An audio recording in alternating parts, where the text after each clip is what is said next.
Identify the terms and their factors in the following expression. Show the terms and factors by tree diagram. ഇവിടെ 3 expressions ആണ് തന്നിട്ടുള്ളത്. ഇതിന്റെ ടേംസും ഫാക്ടേഴ്സും identify ചെയ്യാം. അപ്പോൾ ഇവിടെ 3 എക്സ്പ്രഷൻസ് ആണ് തന്നിരിക്കുന്നത്. അതിന്റെ ടേംസും ഫാക്ടേഴ്സും ഐഡന്റിഫൈ ചെയ്യുക. അതിനുശേഷം ട്രീ ഡയഗ്രാം വരയ്ക്കണം. First one 1 plus X plus X square expression ഇതാണ്. ഇനി ഇതിന്റെ ടേംസ് ഏതൊക്കെയാണ് വരുന്നത്? 1 ഒരു ടേം ആണ്, അടുത്ത ടേം എക്സ്, ദെൻ അടുത്ത ടേം എക്സ് സ്ക്വയർ. ഇനി ഫാക്ടേഴ്സ് ഏതൊക്കെയാണ് വരുന്നത്? 1 ഫാക്ടർ ആണ്, എക്സിനും ഇവിടെ ഒരു ഫാക്ടർ ആണ് വരുന്നുള്ളൂ എക്സ്. ദെൻ ഇതിനെ ഫാക്ടർ ചെയ്യുമ്പോഴോ എക്സ് ഇൻറ്റു എക്സ് ആണ് X square, X into X X square ആണ് വരുന്നത്. അപ്പൊ ഇവിടെ ഫാക്ടേഴ്സ് എക്സ് എക്സ്. ഇനി അടുത്തത് y minus y cube. y minus വൈ ക്യൂബില് ടേംസ് വരുന്നത് y വൈ ക്യൂബ്. ഇവിടെ y എഴുതും, വൈ ക്യൂബിന് നെഗറ്റീവ് സൈൻ ആണുള്ളത്, അപ്പൊ മൈനസ് വൈ ക്യൂബ് എന്ന് എഴുതും. അപ്പൊ ഫാക്ടേഴ്സ് വരുന്നത് y മൈനസ് വൈ ക്യൂബിന് -1 വരും, then y cube y y y y into y into y ആണ് വൈ ക്യൂബ് വരുന്നത്. അപ്പോൾ -1 ഒരു ഫാക്ടറാണ്, then y y y. Next one expression -ab plus 2b square -3a².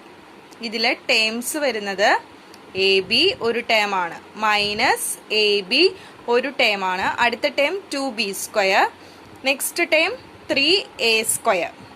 ഇനി ഫാക്ടേഴ്സ് എഴുതാം.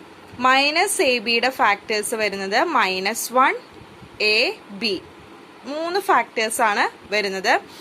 2b സ്ക്വയറിൽ ഫാക്ടേഴ്സ് വരുന്നത് 2b b സ്ക്വയറിന്റെ b എന്ന് വരും, b ഇൻറ്റു b ആണ് b സ്ക്വയർ.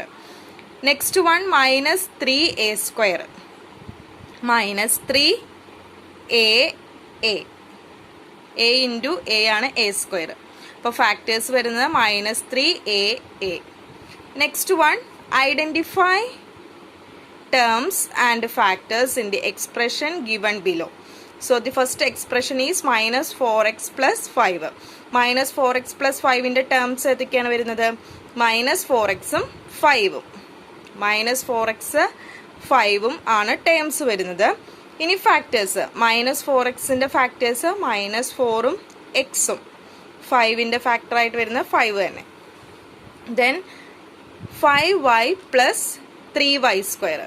ഇതിലെ ടേംസ് വരുന്നത് 5yയും 3y² ആണ് ടേംസ്. ഫാക്ടേഴ്സോ 5yയുടെ 5ഉം yയും വരും, 3y²ന്റെ 3ഉം yയും y. ഇത് y² y ഇൻറ്റു y ആണ് വരുന്നത്. അപ്പോൾ 3y. അടുത്തത് 1.2ab minus 2.4b plus 3.6a. അപ്പോൾ ഇതിൽ ടേംസ് ഏതൊക്കെയാണ്? 1.2ab, അടുത്ത ടേം -2.4b, അടുത്ത ടേം 3.6a. അപ്പോൾ 3 ടേംസ് ഉണ്ട്, 3 ടേംസ് എഴുതി. ഇനി ഫാക്ടേഴ്സ്. അപ്പോൾ ഇതിന്റെ ഫാക്ടേഴ്സ് ഏതൊക്കെയാണ്? 1.2 ഒരു ഫാക്ടർ, a ഒരു ഫാക്ടർ, b ഒരു ഫാക്ടർ. അപ്പോൾ 3 ഫാക്ടേഴ്സ്. അടുത്തതിൽ -2.4ഉം bയും, നെക്സ്റ്റ് വണ്ണില് 3.6ഉം aയും. Identify the numerical coefficient of terms other than constant in the following expressions. അപ്പോൾ ഈ എക്സ്പ്രഷനിൽ തന്നിരിക്കുന്നതിൽ ന്യൂമറിക്കൽ കോഎഫിഷ്യന്റ് എഴുതാനാണ്. അപ്പോൾ ഇതിനകത്ത് ടേംസിന്റെ ന്യൂമറിക്കൽ കോഎഫിഷ്യന്റ് ആണ് എഴുതേണ്ടത്, കോൺസ്റ്റന്റിന്റെ എഴുതണ്ട, കോൺസ്റ്റന്റ് ആവശ്യമില്ല. അപ്പം അതിൽ 5 എന്ന് പറയുന്നത് കോൺസ്റ്റന്റ് ആണ്, 3t² വേറൊരു ടേം ആണ്. ഇവിടെ ടേം വരുന്നത് 5ഉം 3t² ആണ്. അപ്പോൾ 3t² ഒരു ടേം ആണ്, 5ഉം ഒരു ടേം ആണ്. ഇവിടെ 5 എന്ന് പറയുന്നത് കോൺസ്റ്റന്റ് ആണ്, നമ്പർ മാത്രമുള്ളൂ എങ്കിൽ അതിനെ കോൺസ്റ്റന്റ് എന്നാണ് പറയുന്നത്. അപ്പോൾ ഇവിടെ നമ്പർ മാത്രമേ ഉള്ളൂ, അപ്പോൾ അത് കോൺസ്റ്റന്റ് ആണ്.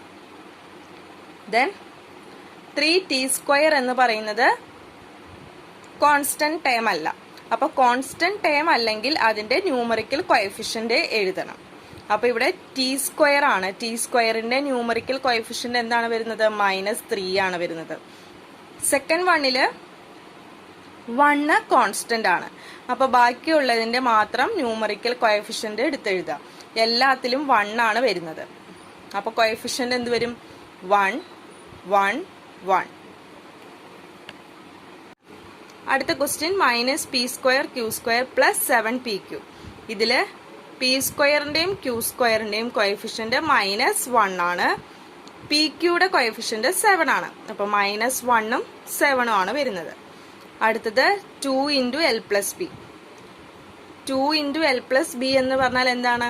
2 × l + 2 × b. 2 എല്ലിനും ബിക്കും ഡിസ്ട്രിബ്യൂട്ട് ചെയ്ത് കൊടുക്കുകയാണെങ്കിൽ 2l + 2b എന്നാണ് വരുന്നത്. അപ്പൊ ഇവിടെ എല്ലിന്റെയും ബിയുടെയും കോഎഫിഷ്യന്റ് എന്താണ് വരുന്നത്? 2. എല്ലിന്റെ കോഎഫിഷ്യന്റും 2 ആണ്, ബിയുടെ കോഎഫിഷ്യന്റും 2 ആണ്. 2 എന്ന് പറയുന്നത് l + ബിക്ക് കോമൺ ആയിട്ട് വരുന്ന നമ്പറാണ്. അപ്പൊ 2l + 2b എന്നാണ് എഴുതുന്നത്. അപ്പൊ രണ്ടിന്റെയും കോഎഫിഷ്യന്റ് വരുന്നത് 2 ആണ്. Next one, identify terms which contain x and give the coefficient of x.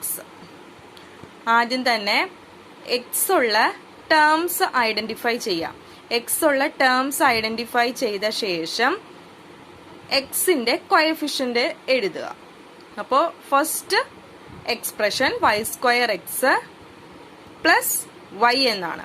അപ്പൊ ഇതിലെ ടേംസ് ഏതൊക്കെയാണ് വരുന്നത്? y²x ഉം y-യും ടേംസ് ആണ്. പക്ഷെ നമ്മളോട് ഇവിടെ പറഞ്ഞിരിക്കുന്നത് എക്സ് ഉള്ള ടേംസ് എഴുതാനാണ്. എക്സ് ഉള്ള ടേംസ് ഏതാണ്? y²x ആണ് എക്സ് വരുന്ന ടേം. അപ്പൊ term which contain X is y²x. ഇനി കോഎഫിഷ്യന്റ് ഓഫ് എക്സ് ആണ് കണ്ടുപിടിക്കേണ്ടത്. എക്സിന്റെ കോഎഫിഷ്യന്റ് ആണ് കണ്ടുപിടിക്കേണ്ടത്. അപ്പൊ എന്ത് വരും? എക്സ് കൂടാതെ അവിടെ എന്താണുള്ളത്? y². അപ്പൊ എക്സിന്റെ കോഎഫിഷ്യന്റ് y² എഴുതാം.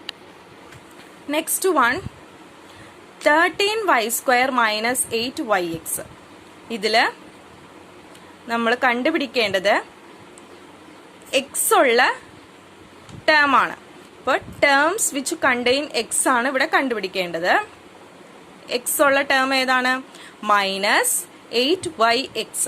മൈനസ് വിട്ടു പോവരുത്. -8yx അതാണ് എക്സ് ഉള്ള ടേം. ഇനി അടുത്തത് കോഎഫിഷ്യന്റ് ഓഫ് എക്സ് ആണ് കണ്ടുപിടിക്കേണ്ടത്.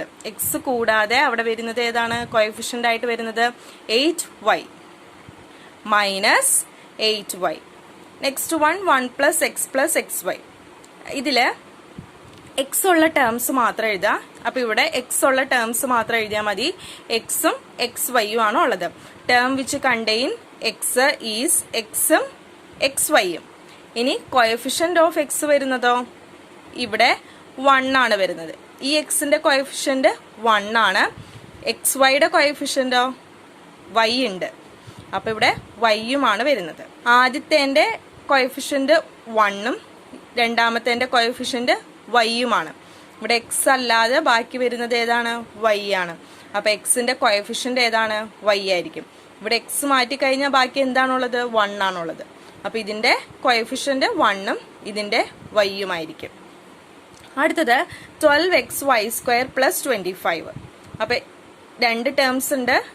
ഒന്ന് 12xy² അടുത്തത് 25. 25 നമ്മൾ നോക്കേണ്ട ആവശ്യമില്ല. നമുക്ക് എക്സ് ഉള്ള ടേംസ് മാത്രം എടുത്തെഴുതിയാൽ മതി. അപ്പൊ എക്സ് ഉള്ള ടേം 12xy² ആണ്. ഇനി അതിന്റെ കോഎഫിഷ്യന്റ്, എക്സിന്റെ കോഎഫിഷ്യന്റ് എന്ത് വരും? 12y². അപ്പോ 12xy² എക്സ് ഒഴികെ ബാക്കി എഴുതുക. അതായത് 12y² ആണ് എക്സിന്റെ കോഎഫിഷ്യന്റ് ആയിട്ട് വരുന്നത്. 12y². Next one, identify terms which contains y² and gives the coefficient of y².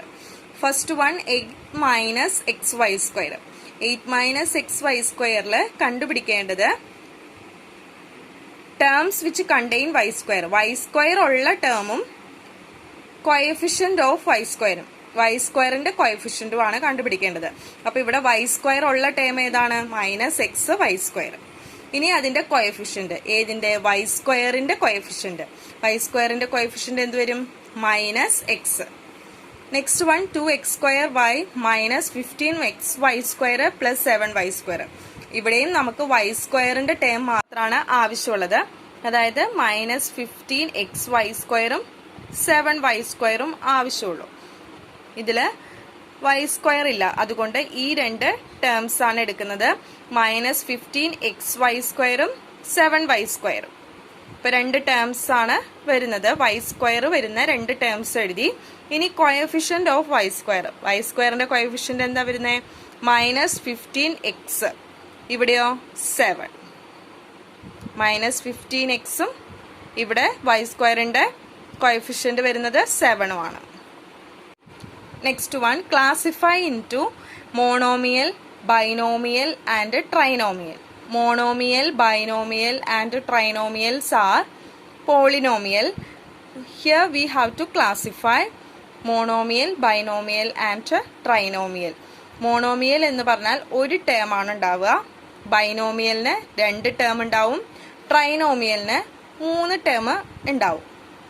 അപ്പോൾ ഇതിനകത്ത് ഫസ്റ്റ് വൺ മോണോമിയൽ ഒരു ടേം ആണ് ഉണ്ടാവുക.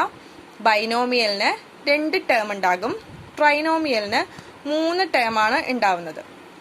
ഇപ്പൊ ഫസ്റ്റ് വണ്ണില് എത്ര ടേം ആണുള്ളത്? 2 ടേംസ് ഉണ്ട്. 2 ടേംസ് ഉണ്ടെങ്കിൽ അതിന് എന്ത് പറയും? ബൈനോമിയൽ. അപ്പൊ ഫസ്റ്റ് വൺ ബൈനോമിയൽ ആണ്. First one binomial.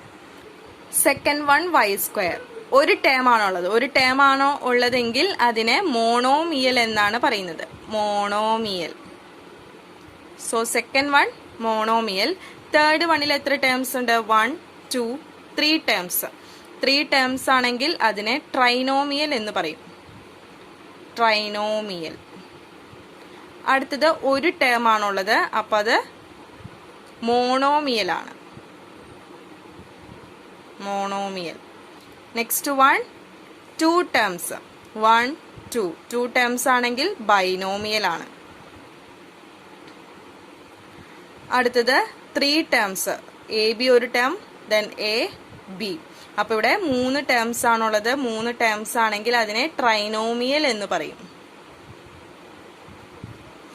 ഒരു ടേംസ് ആണെങ്കിൽ മോണോമിയൽ എന്ന് പറയും. 2 ടേംസ് ആണെങ്കിൽ ബൈനോമിയൽ എന്ന് പറയും. 3 ടേംസ് ആണെങ്കിൽ ട്രൈനോമിയൽ എന്ന് പറയും.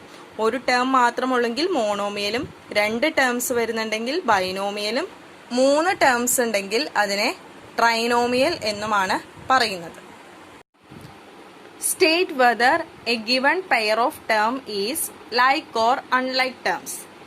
ലൈക്ക് ഓർ അൺലൈക്ക് ടേംസ് എന്ന് പറഞ്ഞാൽ ലൈക്ക് ടേംസ് എങ്ങനെയായിരിക്കണം? സെയിം വേരിയബിളും പവേഴ്സും ആയിരിക്കണം. അൺലൈക്ക് ടേംസിന് വേരിയബിൾസും പവേഴ്സും സെയിം ആയിരിക്കണം എന്നില്ല. ലൈക്ക് ടേംസ് എന്ന് പറഞ്ഞാൽ സെയിം വേരിയബിളും സെയിം പവേഴ്സും ആയിരിക്കണം.